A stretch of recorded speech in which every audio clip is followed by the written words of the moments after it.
देश के कई राज्यों में रामनवमी जुलूस के दौरान हिंसा का मामला सुप्रीम कोर्ट पहुंच गया है। हिंदू फ्रंट फॉर जस्टिस इस नाम का जो संगठन है, इसने कोर्ट में याचिका दाखिल की है। गुनहगारों के खिलाफ राज्यों को कार्रवाई करने का निर्देश देने की अपील की। तो कार्रवाई के लिए निर्देश देने की अपील की गई है, दोषियों पर कार्रवाई की मांग की गई है। हिंदू फ्रंट फॉर जस्टिस संस्था की तरफ से यह याचिका सुप्रीम कोर्ट में लगा दी गई है। रामनवमी की हिंसा का यह मामला।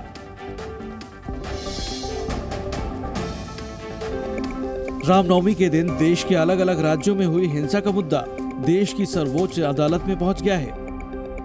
कोर्ट 30 मार्च को हुई हिंसा को लेकर संबंधित राज्यों को एफआईआर दर्ज कर गुनहगारों के खिलाफ कार्रवाई करने का निर्देश दे। हिंसा के दौरान घायल हुए या फिर संपत्ति का नुकसान झेलने वाले राम भक्तों को उचित मुआवजा दिया जाए।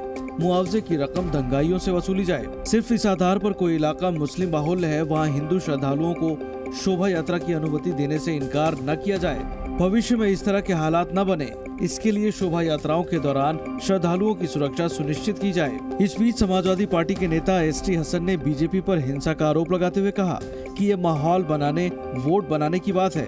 तो ये वोट पोलराइज करने के लिए इस तरह के बवाल कराए जा रहे हैं और बिहार और बंगाल के मुख्यमंत्री से हम समझते हैं, हम उससे सहमत हैं कि बीजेपी का प्रायोजित बवाल है ये सब। अरविंद सिंह और जानकारी के साथ हमारे साथ जुड़ गए। Arvind, Hindu front for justice इसने याचिका लगाई है, इस याचिका में कहा क्या गया है? देखिए विशाल, दरअसल जस्टिस के एफ जोसेफ की अध्यक्षता वाली बेंच जो है वो देश के विभिन्न हिस्सों में जो सांप्रदायिक आधार पर भड़काऊ बयानबाजी होती है उस मसले पर सुनवाई कर रही है। और इसी सिलसिले में हिंदू फ्रंट ऑफ जस्टिस ने नई याचिका दाखिल की है और उसमें 30 मार्च को रामनवमी के दिन जो देश के विभिन्न हिस्सों में शोभा यात्राओं पर जो हमले हुए हैं उसका मामला उठाया है।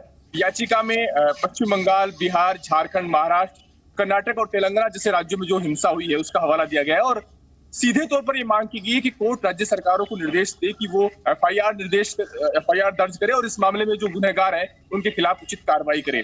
इस हिंसा के दौरान जो राम भक्त घायल हुए हैं या फिर जिनकी संपत्ति को नुकसान पहुंचाया गया है उस नुकसान का आकलन किया जाए और इसका हर्जाना उन गुनहगारों से वसूला जाए जो इस मामले में गुनहगार हैं। इसके अलावा ये भी मांग की गई है कि कोर्ट राज्यों के चीफ सेक्रेटरी से एक स्टेटस रिपोर्ट तलब करे, उनसे पूछे कि आखिर किस तरह के हालात थे, क्यों इस तरह के हालात पैदा हुए और भविष्य में इस तरह के हालातों से निपटने के लिए, भविष्य में सुरक्षा सुनिश्चित करने के लिए क्या कुछ कदम उठाए जा रहे हैं। इसके अलावा याचिका में यह भी मांग की गई है कि सिर्फ इसलिए कि कोई इलाका मुस्लिम बाहुल्य है, इस आधार पर शोभा यात्रा की अनुमति को खारिज ना किया जाए। तो ये कुछ मांगे हैं जो इस याचिका के जरिए रखी गई हैं और जब हेट स्पीच को लेकर के सुप्रीम कोर्ट सुनवाई करेगा उसी के साथ इस आवेदन पर भी सुनवाई होने की उम्मीद। बिल्कुल। और सबसे बड़ी बात यह है जो आधार आप बता रहे हैं अरविंद, ये ऐसे पॉइंट हैं जिनको लेकर दोनों पक्ष अपनी बातें रखेंगे, लेकिन दूसरा पक्ष भी है जो इसमें अपनी दलीलें रखेगा। और इस बारे में क्या जानकारी है आपको, क्या वो पक्ष उन दलीलों को रख सकता है?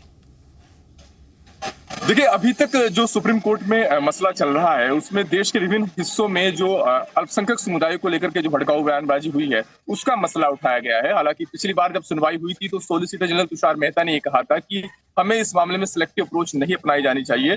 देश के किसी भी हिस्से में किसी भी समुदाय के खिलाफ अगर भड़काऊ बयानबाजी हो रही है, उनके खिलाफ हिंसा हो रही है, तो वो भी इस याचिका का हिस्सा होना चाहिए। बहरहाल ये जो नई याचिका दायर की गई है उसमें कोर्ट से ये मांग की गई है कि वो राज्यों के चीफ सेक्रेटरी से रिपोर्ट तलब करे। तो पहले कोर्ट राज्यों को नोटिस जारी कर सकता है, उनसे रिपोर्ट तलब कर सकता है, उनसे पूछ सकता है कि आखिर इस तरह के हालात बनने की वजह क्या है और भविष्य में क्या कुछ एहतियाती कदम उठाने की राज्य सरकार सोच रही है।